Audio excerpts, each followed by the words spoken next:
Olá, como você tá? É muito bom te receber aqui e essa é a nossa primeira live do ano, então eu quero te receber, quero te dar as boas-vindas e quero falar que agora, nesse momento, a gente vai falar sobre Apocalipse. Esse tema é meio complicado, né? Às vezes, com seus códigos, com seus significados, pode ser difícil da gente entender.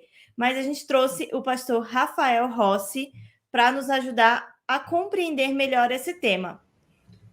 Boa noite, pastor, tudo bem? Olá, Anne. Eu quero saudar todo mundo que está nos acompanhando também. É muito bom poder entrar agora na sua casa, na sua rotina, talvez no seu momento de caminhada, indo para o trabalho, ou enquanto você lava a louça, acompanha esta transmissão. Vamos conversar hoje sobre um dos temas que mais me empolga.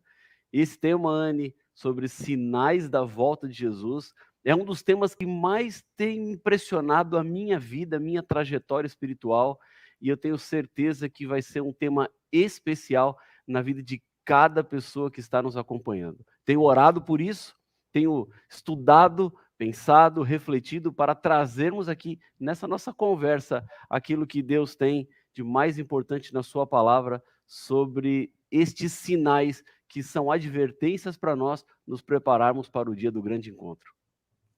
Com certeza. Bom, eu estou em Brasília, o pastor Rafael está lá em Manaus, mas eu quero que você convide os seus amigos para assistir com a gente de onde quer que eles estejam. Então, você pode copiar e compartilhar o link do Facebook, do YouTube Adventistas Brasil, aí de onde você está assistindo, compartilha pelo WhatsApp, pelo Telegram, por onde for melhor. Marca eles aqui nos comentários para que eles venham assistir com a gente.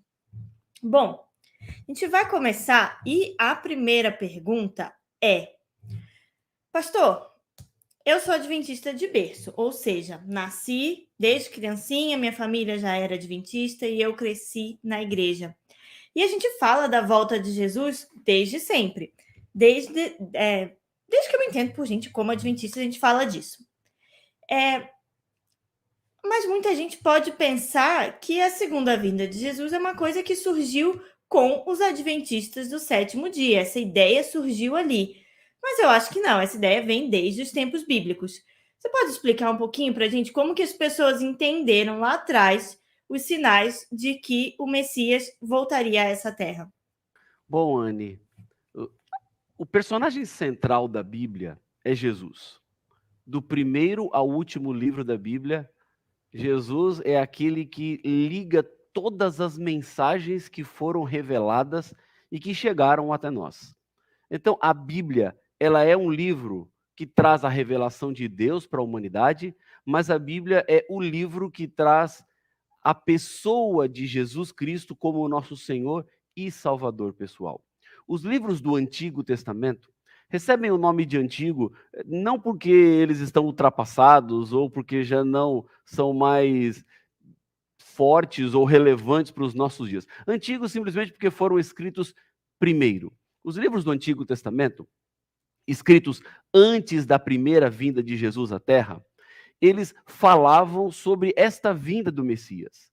Desde que os cordeirinhos eram assassinados para substituição dos pecadores, este cordeiro representava Jesus que viria e morreria na cruz do Calvário. Os livros do Antigo Testamento, então, eles apontam para essa primeira vinda de Jesus, o Messias, o libertador, o Salvador.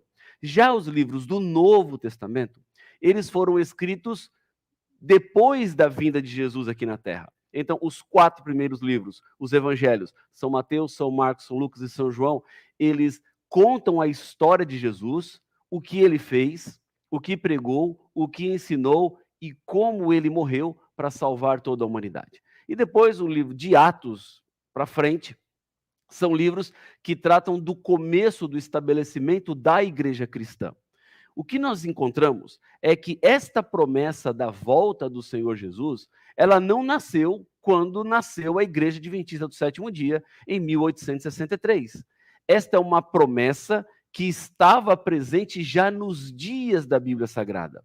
Eu quero trazer alguns versos bíblicos aqui que são importantes para nós considerarmos. Um deles está no Evangelho de João, no capítulo 11. Se você tem a sua Bíblia aí, eu gostaria de convidar a abri-la em João no capítulo 11, ou se você não tem a Bíblia aí fisicamente, vá no site biblia.com.br, digita João capítulo 11 e você poderá acompanhar este verso que nós vamos ler. O capítulo 11 trata da ressurreição de Lázaro. Lázaro era um amigo de Jesus. Era alguém muito próximo de Jesus. Várias vezes Jesus foi à casa de Lázaro junto com suas irmãs Marta e Maria. Mas Lázaro, no capítulo 11, está morto. Já estava sepultado quando Jesus chega à cidade de Lázaro. E então, antes de Jesus fazer um milagre da ressurreição, ele tem um curto diálogo com Marta. Veja o que diz a Bíblia no versículo 21 do capítulo 11 do Evangelho de São João. Então Marta disse a Jesus: se o Senhor estivesse aqui, o meu irmão não teria morrido. Ela confiava no poder de Jesus. Mas também sei que mesmo agora, tudo que o Senhor pedir a Deus, ele concederá. Verso 23. Jesus disse a ela: o seu irmão há de ressurgir. Ao que Marta respondeu: eu sei que ele há de ressurgir na ressurreição, no último dia. Veja, nessas palavras de Marta, estava claro para ela que haveria uma ressurreição final. Estava claro para Marta de que a vida que nós temos aqui é uma vida curta e passageira, mas existe uma esperança de uma vida eterna. E esta vida eterna aconteceria na ressurreição no último dia, no dia final da história da humanidade. Ou seja, a ideia da volta de Jesus era uma ideia que estava presente nos dias de Marta. Era uma ideia que estava presente nos dias dos discípulos. Ela sabia da ressurreição do último dia. Um outro texto aqui do Evangelho de João é muito interessante considerarmos. Sabe que o Evangelho de João, ele é diferente dos outros evangelhos, Mateus, Marcos e Lucas. Porque o Evangelho de João, ele concentra a sua maior parte tratando da última semana da vida de Jesus. É isso mesmo. Quando você vai para o capítulo 12, você já encontra Jesus na sua última semana. Então, o Evangelho de João, que é um livro que tem 21 capítulos, do capítulo 12 em diante, trata da última semana da vida de Jesus. Ou seja, o foco do Evangelho de João é os momentos finais de Cristo. E o que nós encontramos aqui é o seguinte: no capítulo 12, Jesus ele entra em Jerusalém. Faltaria uma semana para a sua ressurreição. A partir daqui, os especialistas chamam do sermão de despedida de Jesus.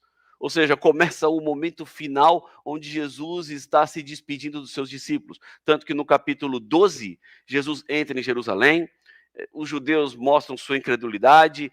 No capítulo 13, Jesus ele lava os pés dos discípulos, ele indica o traidor. No capítulo 14, ele fala sobre o caminho que leva ao Pai. No capítulo 15, ele fala da importância de permanecer. No capítulo 16, ele fala sobre a obra e o trabalho do Espírito Santo. No capítulo 17, Jesus faz uma oração sacerdotal pelos seus discípulos de todos os tempos. No capítulo 18, Jesus é preso, crucificado e morto. No capítulo 19, ele é condenado à morte. No capítulo 20, ele ressuscita. E no capítulo 21, Jesus reaparece aos discípulos para dar a eles consolo e esperança. Esses capítulos que tratam do final da vida de Cristo Jesus, eles já começam a indicar como os discípulos viveriam sem Jesus.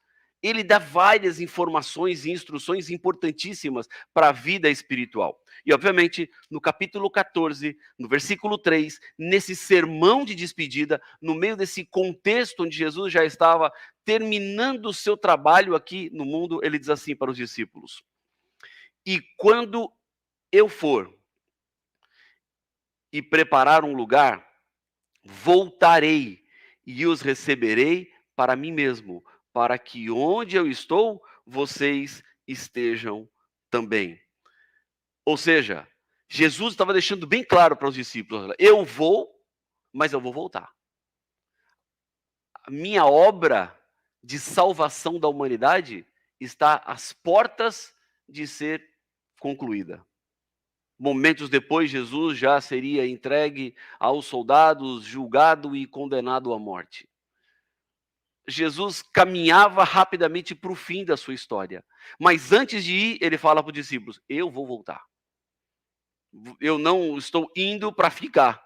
Eu estou indo para preparar morada para vocês, para preparar o lugar onde vocês estarão. E quando eu for e terminar a minha obra, eu voltarei e os receberei para mim mesmo. Há um outro verso que está em Hebreus capítulo 9, e os versículos 27 e 28.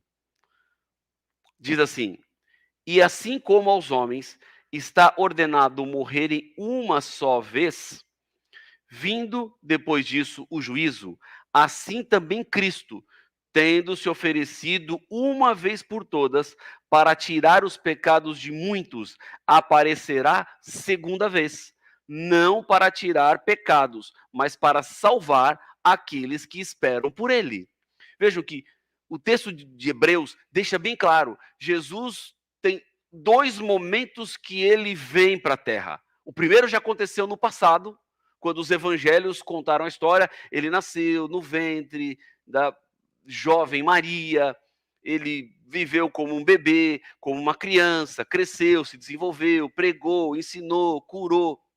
Essa foi a primeira vez. Agora, Hebreus diz que Jesus virá uma segunda vez. Ele vai aparecer uma segunda vez. E essa segunda vez não vai ser mais para perdão dos nossos pecados. Essa vez será para nos tirar deste mundo de pecado e nos levar para vivermos com ele eternamente. O texto de Hebreus confirma a promessa de Jesus no Evangelho de João, capítulo 14, versículo 3. Portanto, Anne, quando nós olhamos para a Bíblia Sagrada, e especialmente para o Novo Testamento, a promessa da vinda de Jesus, ela se repete muitas vezes. Jesus disse que vai voltar, e você pode ter certeza que ele vai voltar, porque quem prometeu não foi um ser humano, foi o próprio Deus, e quando Deus promete, ele cumpre. Pastor, eu fico imaginando como aconteceu isso, né? Naquele momento, me colocando no lugar dos discípulos, de tantos acontecimentos, do açoite, da morte de Jesus e aquele choque, fico tentando imaginar como que eles compreenderam essa informação.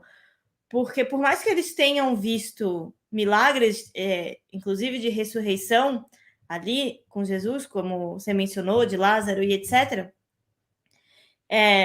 eu ainda imagino que esse conceito tenha ficado um pouco confuso. Você consegue explicar para a gente um pouquinho como é que eles conseguiram compreender a magnitude dessa fala de Jesus, de que ele voltaria, o que isso realmente significava? Sim. Anne, para os discípulos, havia uma expectativa de que a volta de Jesus seria muito rápida. Quando, por exemplo, eles perguntam para Jesus em determinada ocasião: Senhor, que sinal haverá da tua vinda e da consumação dos séculos? Os discípulos não estavam pensando em nós aqui em 2022. Os discípulos estavam pensando neles mesmos. Eles pensavam que Jesus retornaria para o céu, como ele falou que de fato aconteceria, ficaria um tempo no céu para preparar essas moradas e que logo na sequência ele voltaria. Portanto, esta compreensão, ela foi se dando no decorrer do tempo. Nós, adventistas do sétimo dia, temos uma compreensão das profecias que nós chamamos que ela é historicista. Ou seja, nós cremos que as profecias elas vão se cumprindo no decorrer da história e que esta verdade que está revelada na Bíblia Sagrada é uma verdade progressiva. Na medida que vamos avançando na história, os conceitos bíblicos eles vão ficando mais claros para nós. Nós vamos tendo uma dimensão melhor e vamos compreendendo melhor aquilo que Deus tinha para nos dizer. Quando os eventos acontecem e nós comprovamos que a Bíblia já dizia que iria acontecer, isso nos dá mais certeza de que este livro que eu tenho nas mãos, a Bíblia Sagrada, não é um livro qualquer. Não é um livro com textos quaisquer, mas é o livro que contém a revelação expressa do próprio Deus. A autoria deste livro, ela parte das mãos do próprio Deus. E se Deus está por trás da autoria deste livro, nós podemos ter total certeza e segurança de que ele está controlando e conduzindo todos os detalhes da história. Em todo o tempo da história da igreja cristã, sempre os cristãos viveram com a expectativa da volta de Jesus. Essa é a promessa que tem norteado e que tem fundamentado a igreja. A igreja espera por esse dia, espera um momento do qual nós nos reencontraremos com o nosso Salvador. Então, para a igreja cristã, a promessa da volta de Jesus, ela sempre existiu. Porque sem a promessa da volta de Jesus, a igreja perde um dos seus mais fortes alicerces. É uma das bases mais importantes que fundamentam o cristianismo. Nós cremos que Jesus veio a esse mundo para nos salvar e que agora ele voltará para nos resgatar. Mas há pessoas que podem dizer assim, e que me dizem muitas vezes, pastor, Jesus não está demorando muito para voltar? Já não deveria ter regressado Jesus? Há um texto muito interessante que está em 2 Pedro, capítulo 3, versículo 9. Eu vou abrir aqui a minha Bíblia, 2 Pedro, capítulo 3, versículo 9. O livro de Pedro está bem já no finalzinho, perto lá do livro do Apocalipse, 2 Pedro, capítulo 3 e o versículo 9. Diz assim, ó: o Senhor não retarda a sua promessa, ainda que alguns a julguem demorada. As pessoas que acreditam que Jesus já deveria ter voltado e que está demorando demais, o que o texto bíblico está dizendo é, as pessoas podem até achar que está demorando, mas o Senhor não retarda a sua promessa. Agora diz aqui Pedro, pelo contrário, ele é paciente com vocês, não querendo que ninguém pereça, mas que todos cheguem ao arrependimento. Em outras palavras, as promessas que Deus fez em sua palavra, elas se cumprirão exatamente no tempo determinado e correto. Então, não há nenhum atraso. Nada fugiu do controle de Deus. Se ainda Jesus não voltou, isso significa que para a humanidade há oportunidade de salvação. A porta da graça, a porta da salvação, ela está aberta para todas as pessoas que querem. A profecia de Jesus, ela tem o seu cumprimento na história e nós cremos que ela vai acontecer. Mas o período que antecede a volta do Senhor Jesus é um período de preparação, é um período de entrega, é um período de decisão espiritual. Portanto, ainda que algumas pessoas julguem que a promessa está demorando muito, na verdade, a promessa não está demorando, não. A promessa está dentro do plano de Deus, está dentro do relógio de Deus. E no tempo determinado, Jesus voltará e então nos dará a eternidade. Isso é um conforto que a gente tem, né, pastor? E eu queria, antes da gente ir para a próxima pergunta, eu queria mandar 2 abraços de pessoas que estão assistindo aqui com a gente. Primeiro é para o Jaime Daniel, ele diz assim: Feliz sábado, família. Deus abençoe muito nesse dia especial. E a Ellen e a Bruna estão dizendo assim: nós devemos acreditar nas promessas de Jesus e nos prepararmos para a sua grande volta.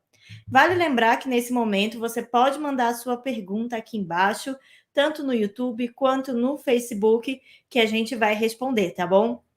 E a próxima pergunta é: pastor, muito se fala dos sinais da volta de Jesus e na Bíblia a gente tem isso descrito em vários momentos. Você pode falar para a gente quais são os principais sinais da volta de Jesus? O que a gente deve observar? O que a gente deve esperar para esse grande momento? Anne, o capítulo mais conhecido, citado e parafraseado sobre a volta de Jesus é, obviamente, o sermão que Jesus pregou no capítulo 24 do Evangelho de Mateus. Deixa eu lhe contextualizar. Jesus estava com os discípulos saindo do templo. O templo, na época dos discípulos, ele tinha 2 significados. Primeiro, ele representava a morada de Deus, porque Deus havia pedido que um santuário deveria ser construído para que ele habitasse no meio do povo, e o templo também significava o lugar onde as pessoas obteriam o perdão dos seus pecados. Os sacrifícios deveriam ser levados a este templo.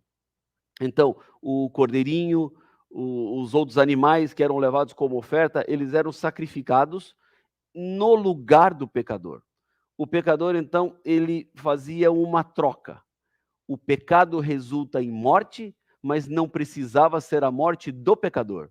O cordeiro era o substituto à morte do pecador. Mas a morte de um cordeiro não pode substituir a morte de um ser humano. Para a substituição definitiva da morte do ser humano, apenas a morte de um outro ser humano. Foi aí que Jesus veio para morrer. E então Jesus assume todo aquele ritual do santuário que acontecia na época de Jesus em si. Por isso que hoje eu e você não precisamos mais sacrificar cordeiros para perdão dos nossos pecados, porque parafraseando João Batista, Jesus é o Cordeiro de Deus que tira o pecado do mundo.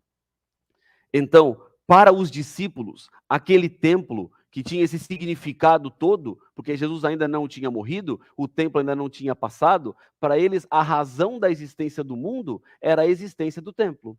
E Jesus saindo do templo com os discípulos, eles começam a chamar a atenção do mestre para a construção. Veja, Senhor, como o nosso templo é bonito, veja como ele é bem estruturado, porque era um certo orgulho espiritual para eles terem aquele templo. E Jesus, então, joga sobre eles um balde de água fria, quando ele fala assim: vocês estão vendo tudo isso aqui? Não ficará pedra sobre pedra. Os discípulos se entreolham e eles ficam preocupados.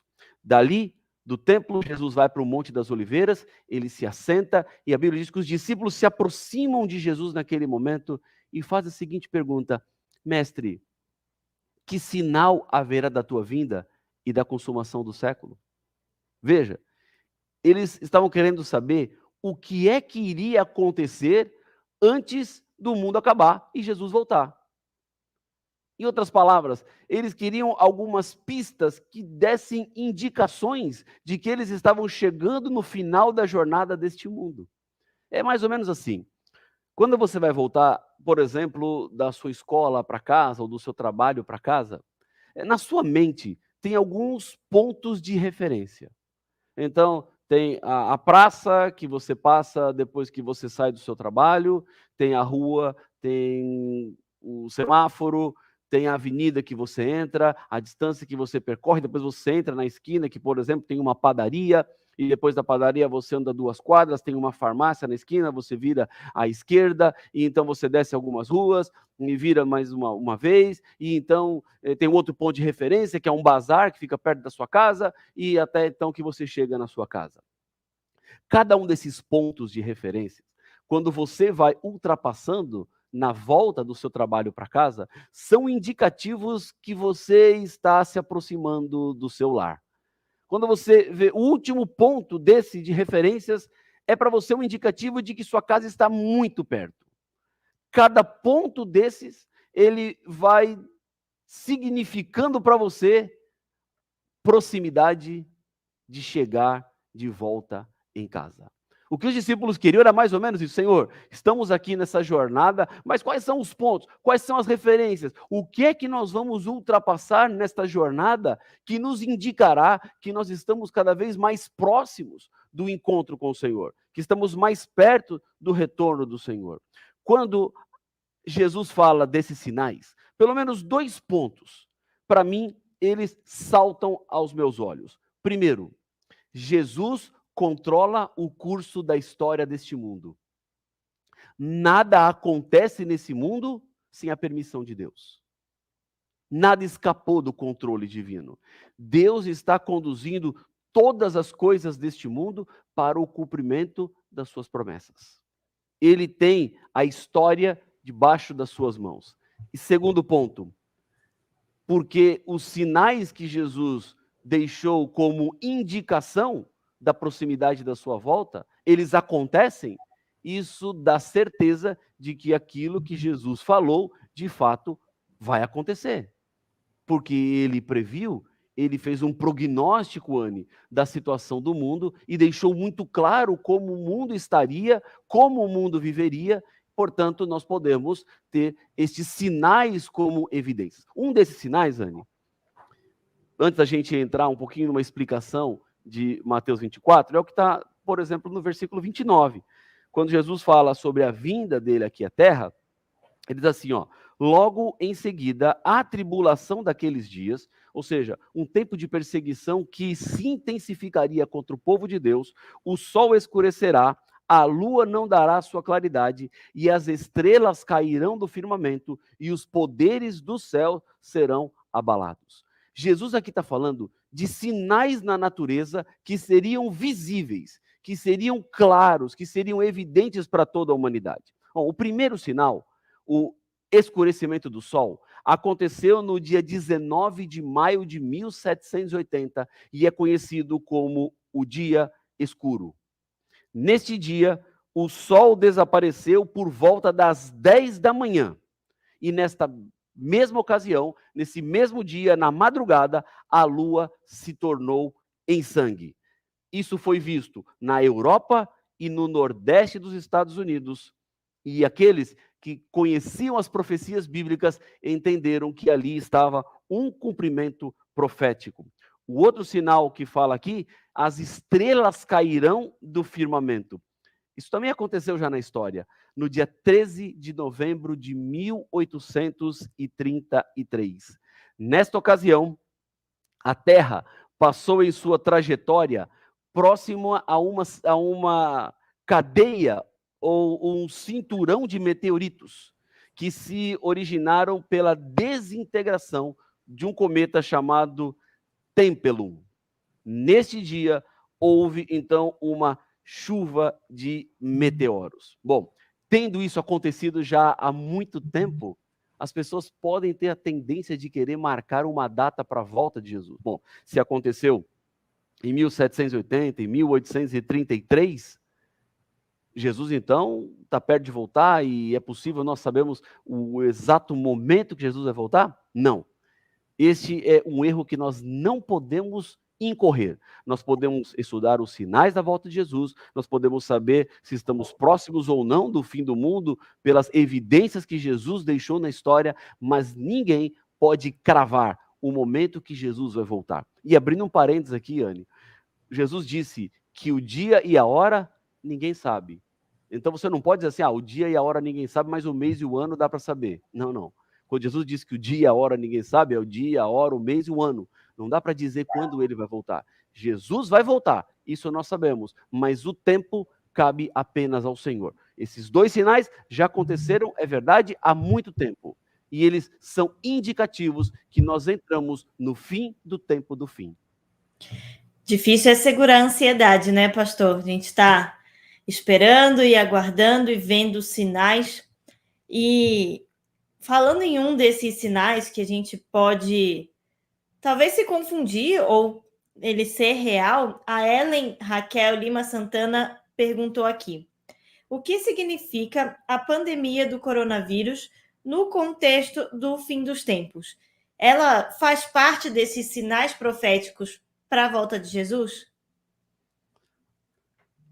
Sim, claro. Eu vejo que a pandemia, ela está, sim, dentro do quadro do prognóstico daquilo que Deus falou, que o mundo entraria nos momentos finais. Ele falou de epidemias, de pestes, que aconteceriam na humanidade por causa da situação que o ser humano está vivendo. Permita-me explicar uma coisa que considero muito importante. Talvez você não tenha se atentado a este fato, mas veja só. O capítulo 24 do Evangelho de Mateus, ele fala sobre sinais como resposta da pergunta que os discípulos fizeram para Jesus, depois que ele fez a profecia da destruição do templo. Essa profecia da destruição do templo, ela aconteceu no ano 70 da nossa era, anos depois de Jesus e os discípulos terem esta conversa aqui em Mateus capítulo 24. Mas Jesus, ele descola os dois eventos. A destruição do templo é uma coisa e o fim do mundo seria uma outra coisa. Um outro evento num outro tempo. Aqui no capítulo 24, a partir do versículo 4, Jesus começa a falar uma série de sinais que são sinais preditivos da volta de Cristo. Se você olhar para os sinais, uma dúvida pode permear o seu coração. Porque diz assim, olha, versículo 4. Tenham cuidado para que ninguém os engane, porque virão muitos em meu nome dizendo, eu sou Cristo, e enganarão a muitos. Ou seja, Jesus está falando aqui de sinais no mundo religioso.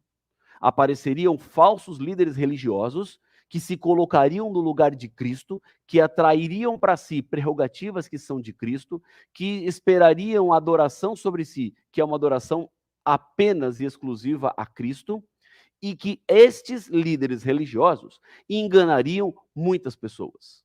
Este é um sinal no mundo espiritual. Jesus está falando de uma condição que a vida religiosa das pessoas seria confrontada. Mas você pode pensar assim, já logo nessa primeira aqui. Amém, pastor? Eu entendi. Mas esses falsos cristos, esses falsos líderes religiosos, eles apenas existem nos nossos dias? E aí? Já existiam falsos líderes religiosos no tempo de Jesus? Tinha falsos profetas na época de Jesus? Tinha alguém na época de Jesus, ou antes de Jesus, que apareceu no mundo dizendo que ele era o Messias? Sim, a resposta é essa. Ou seja, Jesus, quando fala de falsos cristos, falsos profetas, ele não está falando apenas de algo que vai acontecer nos momentos finais da história da humanidade. Porque falsos cristos e falsos profetas existem por toda a história. Você, peraí, pastor. Então, o que Jesus estava querendo dizer? Ele falou de uma coisa que já era conhecida e comum? Sim. Ele não falou de nada novo. Jesus não estava apresentando algo que os discípulos não sabiam o que era ou o que seria. Ele falou de algo que eles já conviviam. Continua dizendo, versículo 7. Porque nação se levantará contra nação e reino contra reino. Ou seja, estabilidade. Estabilidade entre nações. Na época que Jesus andou sobre a terra, o povo judeu estava sob o domínio romano. Então, já havia nação contra nação, já havia reino contra reino. Jesus continua dizendo, haverá fomes e terremotos em vários lugares. Ou seja, os sinais que Jesus está dizendo aqui eram sinais que os discípulos já conheciam. Ou será que terremotos não aconteciam na época de Jesus? Ah, alguém pode dizer, tá aí, achamos o sinal novo que Jesus tinha para ensinar em Mateus capítulo 24 e que os discípulos não sabiam. E talvez ali naquele momento que Jesus falou disso, o Pedro falou para o Tiago assim, o que é terremoto? É claro que isso não aconteceu, porque eles sabiam que era terremoto.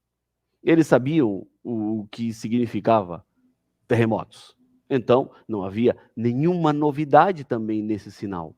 Aí você pode dizer assim, pastor, se todos esses sinais que Jesus predisse aqui em Mateus capítulo 24 não são novidades, eles acontecem há muito tempo, acontecem há 500 anos, há 600 anos, há 300 anos, há 200 anos, o que Jesus queria ensinar, se ele fala um monte de coisa que são coisas que estão acompanhando a história da humanidade desde que o mundo entrou em pecado? Há uma chave aqui. E a chave para nós entendermos o que Jesus queria dizer aqui em Mateus capítulo 24 é o versículo 8. Quando ele diz assim, ó, porém todas essas coisas são o princípio das dores. Ficou claro agora? Não, pastor, não ficou claro. Por que não? Porque a expressão princípio das dores talvez não signifique o que ela tem de significado aqui para você.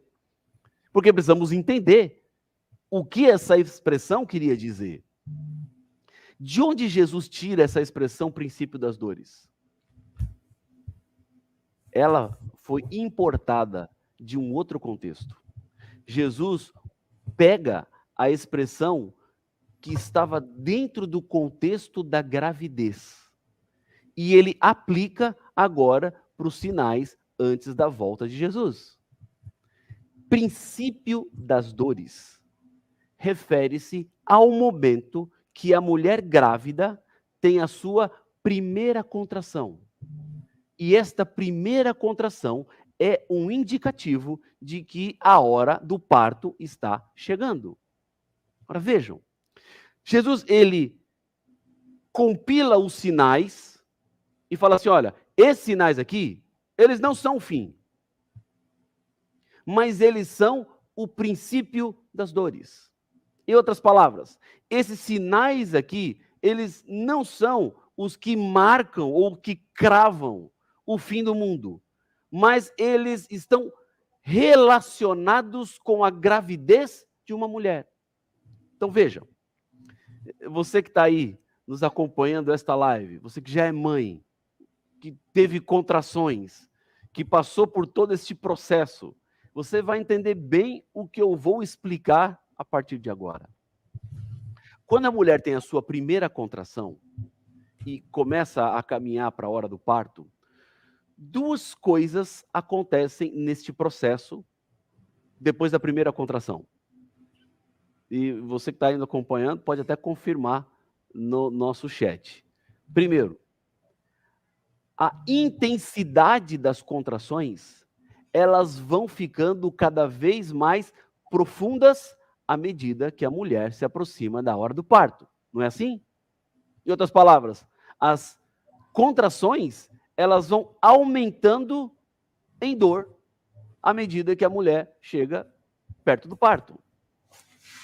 Segundo ponto, as contrações, elas começam a acontecer com um tempo menor entre elas, quanto mais próxima a mulher está da hora do parto.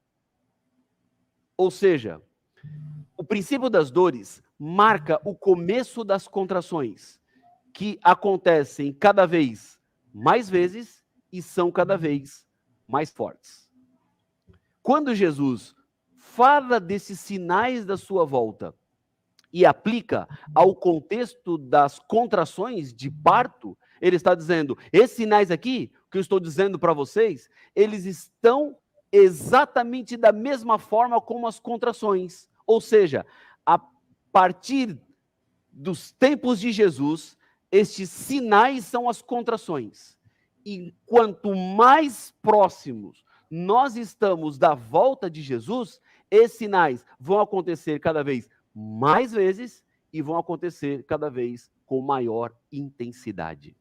Ou seja, os sinais que Jesus predisse em Mateus capítulo 24 não são para serem avaliados ou analisados se estão ou não estão acontecendo, mas eles devem ser avaliados com a intensidade, com a frequência que você os vê acontecendo no cenário mundial. Portanto, quando eu olho para a pandemia, eu vejo que existe uma intensificação de sinais acontecendo. Deus está conduzindo a história. Deus não é o causador da pandemia. Deus não é o causador do sofrimento. Deus não é o originador de toda essa dor que nós estamos passando. Mas Deus controla e conduz toda a história. E ele disse que haveria pandemias, que haveriam pestes, que estariam à nossa volta. E é o que nós estamos vendo acontecer hoje. E quanto mais acontecer, quanto mais intenso acontecer, quanto mais se repetir, isso significa que mais próximos nós estamos da volta de Jesus. Em outras palavras, o mundo não vai melhorar. A situação da vida aqui não vai ficar perfeita, ideal ou adequada. Na verdade, o livro de Daniel, no capítulo 12, no versículo 4, diz que nos últimos dias da história da humanidade sobrevirá um tempo de angústia do qual nunca houve. Ou seja, a vida não vai ficar melhor. Em realidade, a vida vai ficar cada vez pior, até chegarmos num limite máximo dessas contrações, com sua intensidade máxima, com a sua repetição máxima, e aí sim o parto acontece, e aí sim a volta de Jesus acontecerá. Então, a gente pode dizer que, para quem entende aí a linguagem do parto, as contrações já estão bem ritmadas, né, pastor? Já Sem estamos ali dúvidas, no sem período dúvidas. final, chegando para a hora de nascer, né? E E dessa Anne, volta de Jesus. Anne, até um paralelismo muito interessante aqui, né? Porque a mulher, quando ela está para ter o parto, as dores são intensas. Intensas. Eu ainda não passei por essa experiência, mas pelo que eu ouço é bem intenso. São dores agudas. Mas, Anne, a dor do parto, ela rapidamente se transforma num sorriso quando o bebê nasce. É verdade. E a mãe pega o bebê no colo, a dor é esquecida. As contrações, elas parecem que ficaram tão pequenas perto da alegria de ter o bebê nas mãos. E assim também será para os filhos de Deus. Nós viveremos a agonia intensa das contrações, mas que resultará com a alegria da volta do Senhor Jesus, que vai nos receber para a eternidade. Esse é um momento glorioso, né? E o Cauê Guedes disse aqui uma coisa bem interessante, que é por esse motivo que a gente precisa estudar as escrituras, para não sermos enganados quanto aos sinais, mas que a gente possa identificar os sinais corretos.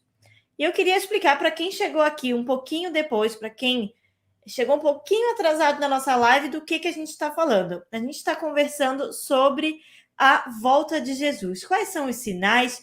Como a gente se prepara? De onde essa história surgiu? Se você perdeu o comecinho, quando acabar aqui, você pode voltar, que a live vai ficar salva. E você pode assistir todas as respostas. Quero falar mais um comentário aqui, ó. O Matheus Feitosa está dizendo assim: feliz sábado, meus amigos. Menos uma semana para a volta de Jesus. Maranata. Isso é algo muito maravilhoso, né? Que a gente pode ir fazendo essa contagem regressiva para viver esse grande momento. Vale lembrar que a gente tem um site que chama apocalipse.com, ele vai aparecer aqui na tela. E lá nesse site a gente tem vídeos, estudos bíblicos, textos que podem nos ajudar a entender um pouco melhor esses detalhes todos sobre a volta de Jesus, sobre o livro do Apocalipse. Então, se você tem alguma dúvida, você pode acessar o site apocalipse.com para estudar mais e, né, ali em complemento com a sua Bíblia, ter outros conteúdos que te ajudem a compreender esse assunto.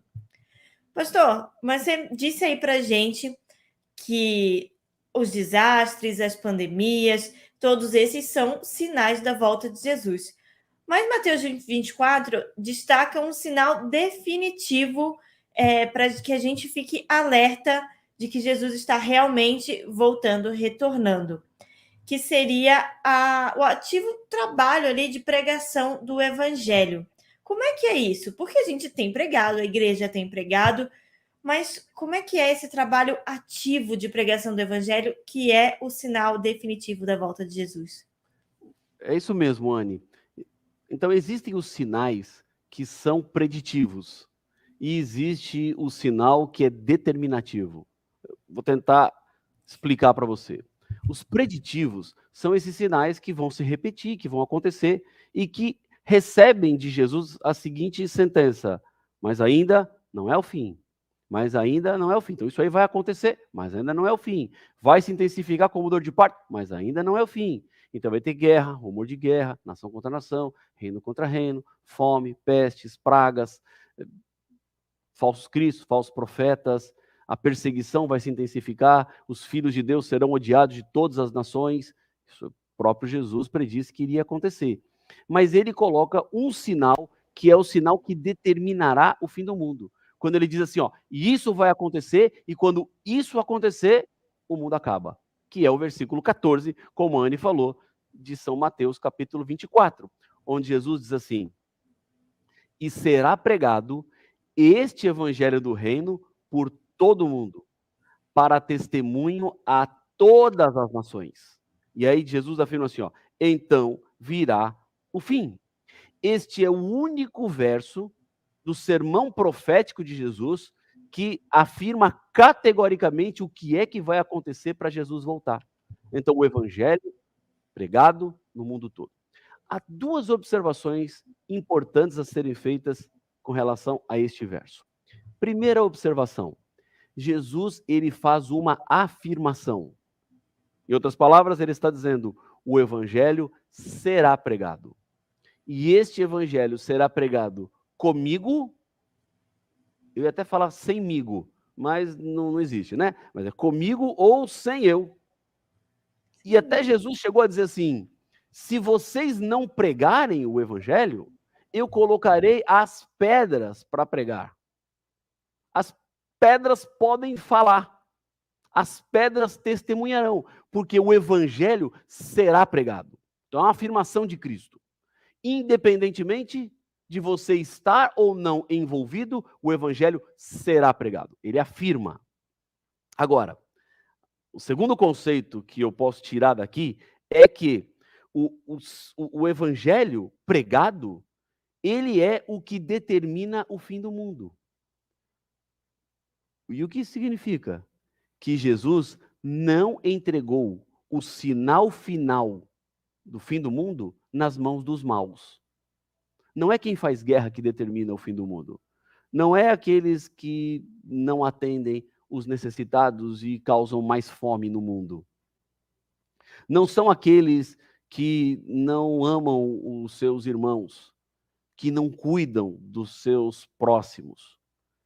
Não são esses que determinarão a volta do Senhor Jesus. Não é a intensificação da maldade que fará com que Jesus retorne a este mundo. Vejam, Jesus já destruiu esse mundo por causa da maldade do ser humano. Isso aconteceu lá no dilúvio. O ser humano era continuamente mau, os desígnios e os propósitos do coração eram de pecado e rebelião, de tal forma que Deus olha para a situação do planeta Terra e não tinha outra coisa a fazer senão começar de novo. E ele destrói a humanidade, salvando apenas aqueles que estivessem dentro da arca. Então, o mal já levou Deus a destruir o mundo uma vez. E a volta de Jesus não se dará por causa do mal. Não são os maus que vão levar a situação da terra a um ponto tão rebelde que Jesus terá que voltar. Porque não são esses sinais dos maus que determinam o fim do mundo.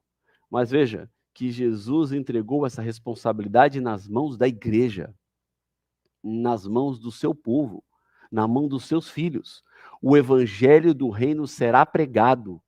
E quando esse evangelho do reino for pregado para toda nação, para toda tribo, para toda língua, para todo povo, quando as mensagens de boas novas do evangelho alcançar todas as pessoas no mundo, Jesus Cristo vai voltar. Portanto, o que nós temos que fazer hoje é nos envolvermos na pregação do Evangelho, é nos engajarmos na pregação do Evangelho. Nós precisamos de mais pessoas pregando o Evangelho. Nós precisamos nos multiplicarmos. O Evangelho não tem que ser pregado por uma ou duas pessoas. O Evangelho não é apenas uma prerrogativa para os pastores pregarem, mas todos nós que fomos alcançados pelo Evangelho, nós somos convidados agora a compartilharmos essas boas novas do Evangelho, porque o fim do mundo está nas mãos da igreja. Você quer que Jesus volte logo? Pregue o Evangelho. O Evangelho é a solução definitiva para os problemas da humanidade. Enquanto Jesus não voltar, nós teremos dor, nós teremos mortes, nós teremos cemitérios, nós teremos maldade, nós teremos indiferença, nós teremos crueldade, nós teremos lágrimas, nós teremos pessoas vulneráveis, nós teremos tristezas. E como é que a gente soluciona esse problema? Pregando o Evangelho. Porque o Evangelho pregado, ele é uma vida melhor para mim no presente. Ele é uma vida melhor para agora.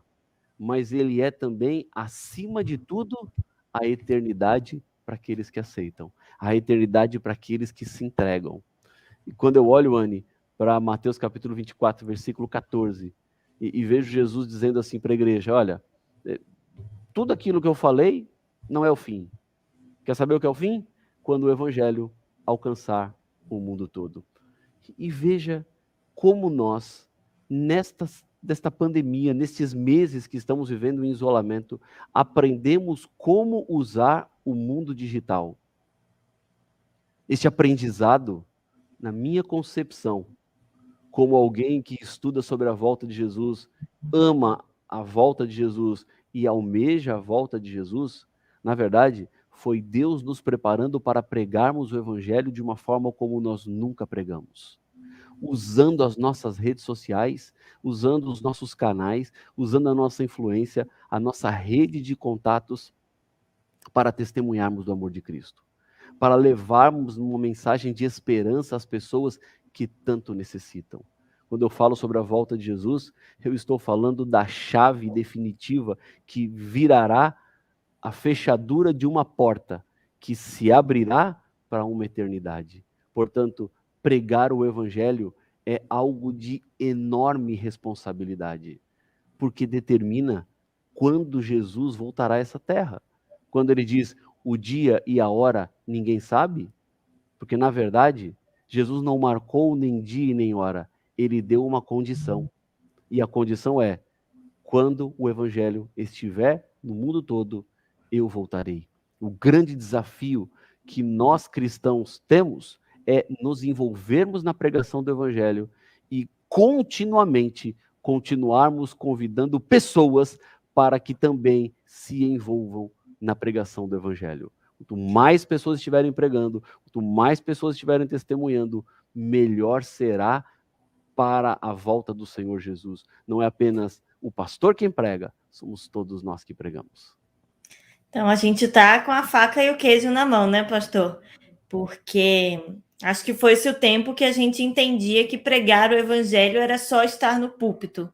Hoje, qualquer ferramenta que a gente tenha em mão, seja digital, seja na nossa conversa, no nosso convívio com os nossos amigos, com a nossa família, isso também é pregar o evangelho, também é contar essas boas novas para as pessoas e, com isso, acelerar a volta de Jesus. Mas, pastor, a gente está indo aqui, infelizmente, para a nossa última pergunta. E eu queria que você desse algumas dicas para quem está assistindo a gente de como se preparar para esse grande momento. Você já mencionou a questão da pregação, de observar os sinais, mas como a gente, na nossa vida individual, pode se preparar para esse grande evento que vai tirar a gente de todo o sofrimento, de todo esse pecado que é a volta de Jesus. Bom, Anne, o primeiro passo que eu entendo, você precisa desenvolver um relacionamento com Deus. Um relacionamento de intimidade com Deus. Algumas semanas atrás, eu recebi um desafio.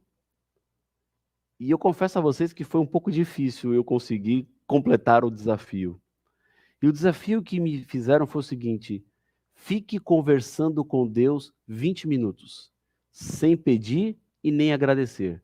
Converse com Ele como um amigo, 20 minutos. E eu tive que recomeçar algumas vezes os meus 20 minutos, porque eu começava a conversar com Deus e já vinha pedido. E começava a conversar com Deus, já vinha agradecimento. Não que haja qualquer problema entre você pedir e agradecer a Deus, tá tudo certo, isso faz parte do nosso relacionamento com Deus. Mas o desafio é desenvolver um relacionamento com Deus como um amigo. Quando você conversa com um amigo, você fica pedindo e agradecendo o seu amigo o tempo todo? Não, você conversa. Você fala do que você fez, do que você está pensando, do que você acha, como você está entendendo a situação da sua vida, que decisão você deve tomar, você coloca para o seu amigo o seu ponto de vista. É isso, desenvolver relacionamento com Deus. E esse relacionamento com Deus se dá por meio da oração. Minha amiga, meu amigo, se os dias que nos aguardam no futuro são dias mais complexos do que os dias do presente, obviamente, isso demandará uma conexão muito íntima com Deus. Uma amizade profunda com o Senhor. E é isso que eu tenho procurado fazer na minha vida. Eu quero ser um amigo de Deus, um amigo próximo de Deus. Alguém que ande com Deus em todo momento, em toda situação. Um outro ponto, além da oração, obviamente, é o estudo da Bíblia Sagrada. A Bíblia, como diz o salmista, é lâmpada para os nossos pés e luz para o caminho daqueles que querem. Lâmpada, porque pode estar acesa ou apagada. Depende de quem decide. Depende de quem escolhe acender ou não. Então, a Bíblia em si é uma lâmpada. Pode estar acesa ou pode estar apagada. Depende de você. Quando você lê a Bíblia, quando você vive a Bíblia, quando você coloca em prática o que Deus nos deixou escrito neste livro, a Bíblia se torna uma lâmpada acesa. E o terceiro ponto, oração, estuda a Bíblia, testemunhe da sua fé. Há um texto que eu quero terminar com ele, essa minha última pergunta, que é Romanos, capítulo 10, versículo 9.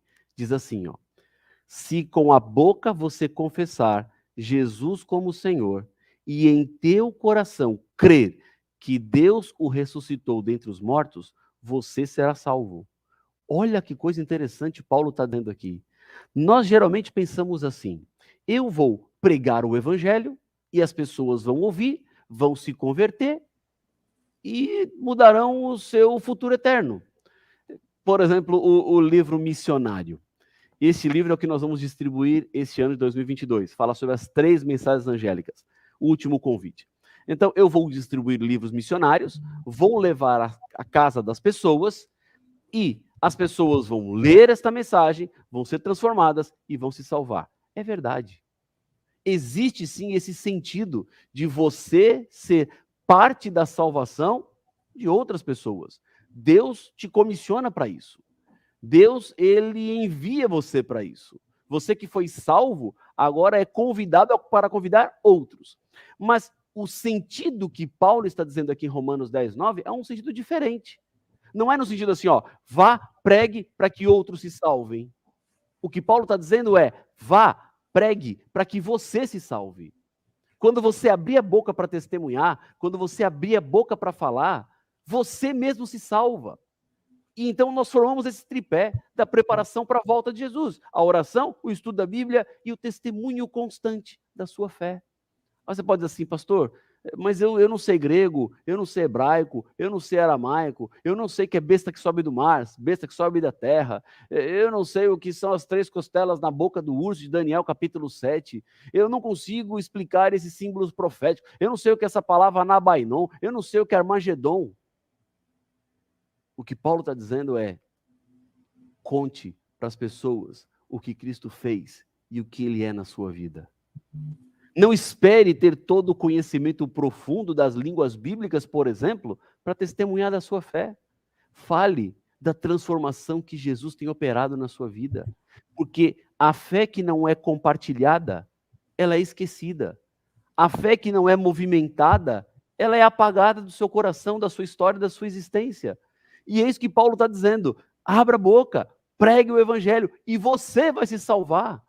A melhor maneira de você preparar-se para a volta de Jesus é estar preparando outras pessoas para a volta de Jesus. Então, ore, leia a Bíblia e prepare constantemente outras pessoas para o breve encontro com o Senhor Jesus. E no final, você verá que estará cada dia mais preparado, com uma fé cada vez mais alicerçada, inabalável, diante das tempestades e das ventanias que o mundo e essa vida nos coloca.